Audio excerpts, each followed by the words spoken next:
All right, so we are starting our second unit, which is matter and chemical change. And our first topic is exploring matter. So like I said, a little bit of a review from grade 7 and 8.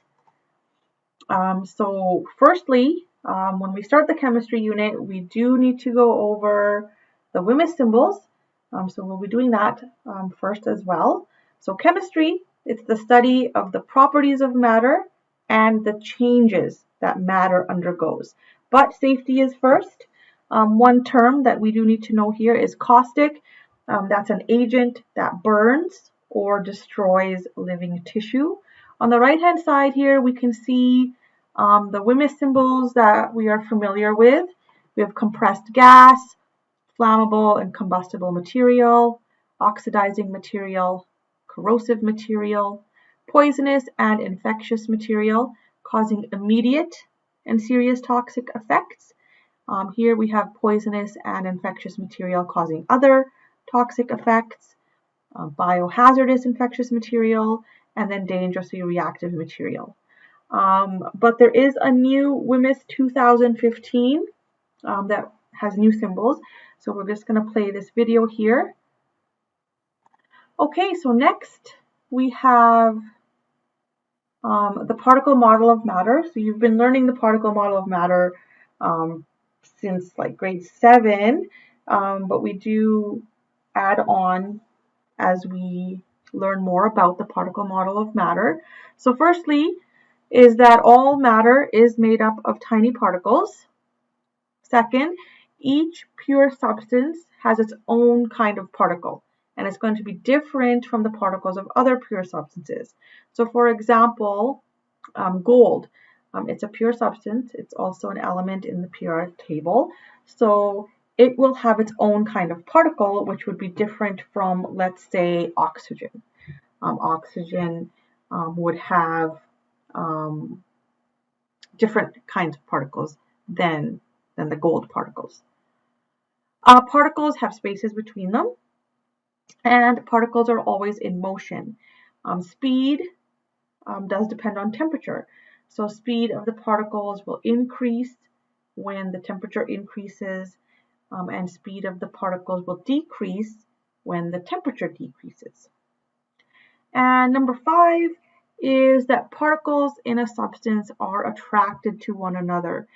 That attractive force, the strength of it depends on the type of particle. Okay, the states of matter, again, this is review. Solid, when we talk about solids, solids have a definite shape and a definite volume. Examples like sugar cube, a rock. Liquids have a definite volume, but no definite shape. Example, water. So think about like a juice box. It takes the shape of its container.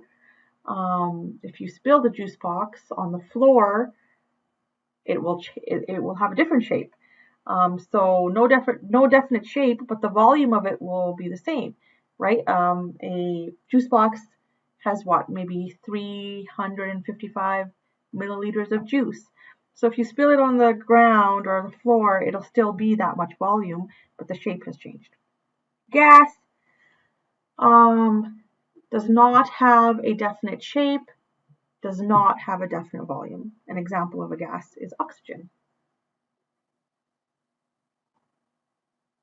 All right, so here, just to see visually, here we have a solid. All of these are in the same type of flask. So a solid here has a fixed shape and volume. The liquid, it takes the shape of the container. It'll form a horizontal surface, and it has a fixed volume. And then a gas will expand to fill the container. Okay, here we're just looking at particles. So in a solid, we can see the particles are much closer together, much more compact. Liquids, the particles can kind of slip and slide over each other. And then a gas, the particles are much more spread out, and lots of more space between the particles. Next, we're going to look at classification of matter. All right, so matter occupies space, possesses mass, and it can exist as a solid, liquid, or gas. And then matter will either be a pure substance or a mixture. So let's look at pure substances first. So a pure substance is either going to be an element or a compound. So an element, it's a fundamental substance, meaning it can't be broken down into a simpler substance by chemical methods. And when we talk about elements, these are the elements we would see on a periodic table. A compound is still considered a pure substance.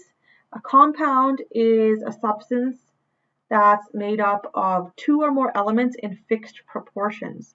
It can be separated into simpler substances and elements, but only by chemical methods, such as electrolysis.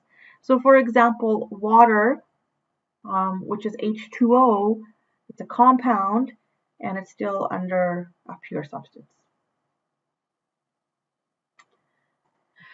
All right, and then on the other side, we have mixtures. So mixtures are, or when we talk about matter consisting of two or more pure substances that retain their individual identities, and they can be separated by physical methods, like filtration or distillation and so on. There's homogeneous or homogeneous mixtures. They have a uniform composition and properties throughout. So they're also called a solution. Very hard to see the separate parts. So for example, if you have salt water, you can't see the salt in the water. It looks like one. With a heterogeneous, the mixture is not uniform in composition and properties throughout. So you can actually see the different parts, usually. All right, so here we're just, again, looking at matter, mixtures or pure substances. The mixtures are further identified as heterogeneous, which are also called mechanical mixtures, and homogeneous, which is also called solutions. And the heterogeneous mixtures, which are the mechanical mixtures, can be further broken down into ordinary mechanical mixtures, suspensions, colloids, and emulsions. All right, so just quickly reviewing here, pure substances, they contain only one type of particle, but they can exist in the three states of matter, solid, liquid, or gas. So examples of elements, again, from the periodic table, such as iron, gold, oxygen, sulfur, carbon. A chemical compound, examples are things like water, salt, and sugar. And then when we talk about physical properties, these are characteristics that describe matter, such as color, odor, and hardness. Those are just some examples. We'll talk about physical properties later on as well. Then we talked about mixtures. So mixtures contain two or more pure substances. Each substance keeps its properties, but it may be difficult to identify those properties. For example, the sugar in soda, right? It becomes more and more difficult to see those properties, but sometimes it may be easy to identify the different substances in a mixture. For example, if you have a bag of mixed vegetables, you can clearly see the different vegetables. All right, so that would be an example of the heterogeneous that I was talking about. So mixtures can be homogeneous or heterogeneous. The homogeneous mixtures appear as one substance. The particles of the different substances are intermingled. For example, vinegar and clean air. So they're blended so thoroughly that every example of the mixture will contain equal amounts of all matter that make it up.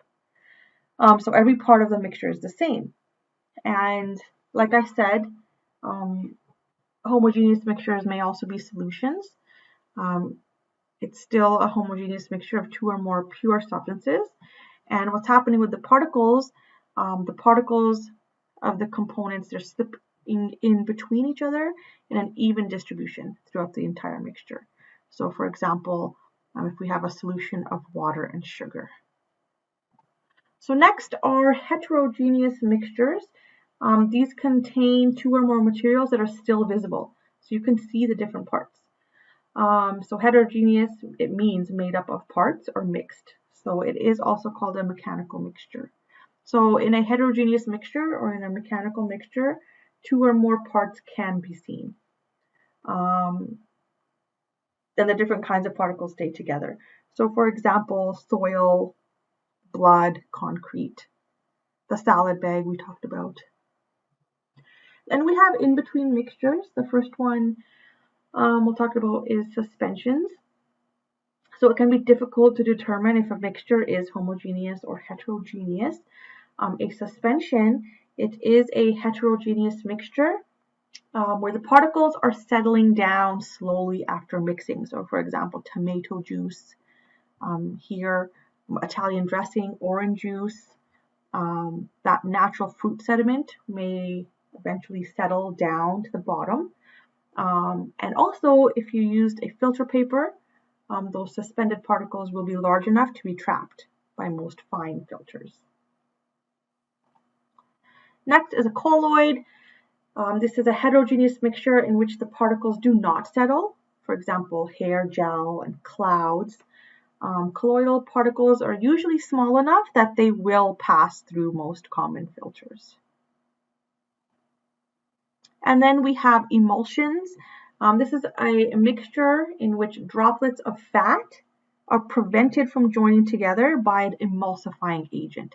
It's a type of colloid. An example would be mayonnaise.